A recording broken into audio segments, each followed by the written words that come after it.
Guys আমি এখন মামা ঘর যাচ্ছি। তো আমাদের এখন লক্ষণপুর পার হলাম।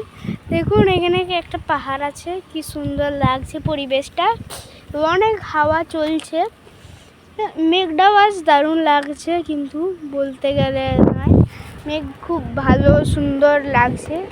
এখানে পরিবেশটা পুরো একদম জঙ্গল লুক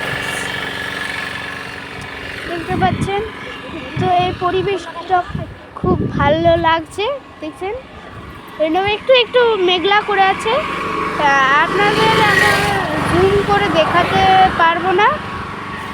এইখানে পাহাড়টা আপনারা তো দেখলেন, পাহাড় আমাদের পাহাড় পঞ্চায়েত পাহাড়। এখন আমি আদ্রা যাব। তো এটা হলো আমার মিনি ব্লগ। এমনি ব্লগ চাই তো আরও সাবস্ক্রাইব করবেন, পেয়ে যাবেন।